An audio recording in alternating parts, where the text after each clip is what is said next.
குறிப்பா இன்னைக்கு காவல்துறையை பொறுத்தவரை 500க்கும் மேற்பட்டவங்க குவிக்கப்பட்டிருக்கு. இன்னைக்கு உங்களுடைய போராட்டத்தை நடத்திட்டு இருக்கீங்க. இந்த போராட்ட வடிவம் என்ன எப்படி இருக்கும் சார்? இந்த போராட்டம் இன்னும் தீவிரமா இருக்கும். அதாவது எங்க நிலத்துல கல்லு போட வரும்போதே காவல்துறையோட தான் வந்தாங்க. ஆரம்பத்துல இருந்து எங்க போராட்டத்தை அவங்க கொச்சைப்படுத்திட்டு இருக்காங்க. எங்களை மாவோயிஸ்ட் நக்சலைட் லிஸ்ட்ல தான் வச்சிட்டு இருக்காங்க. விவசாயிகளை விவசாயியா அவர் பார்க்கல.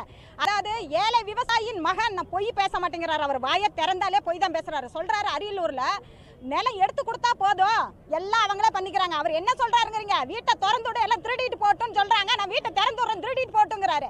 நாங்க இங்க இருக்கிற வளத்தை கொள்ளை அடிக்கிறாங்க, கொள்ளை அடிக்க கூடாதுன்னு போராடுறோம். இவர் திறந்து விடுறாராமா. இவர் முதலமைச்சரா?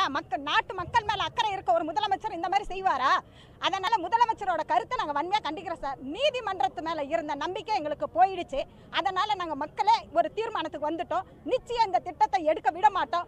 ஒரு பிடி தமிழ்நாட்டில் இனிமேல் எந்த அழிவு திட்டத்தையும் கொண்டு வர முடியாது. எல்லா விவசாயிகளும் ஒன்னாயிட்டோம். இனிமேல் தமிழ்நாட்டுக்கு பிஜேபியா இருக்கட்டும், ஏடிஎம்கேவா இருக்கட்டும், எந்த அழிவு திட்டத்தையும் கொண்டு வர முடியாது. அதை இந்த போராட்டம் மூலியமா நாங்கள் வெளிப்படுத்திருக்கோம். இதையே மீறினா எங்க போராட்டம் இன்னும் தீவிரமடையும்.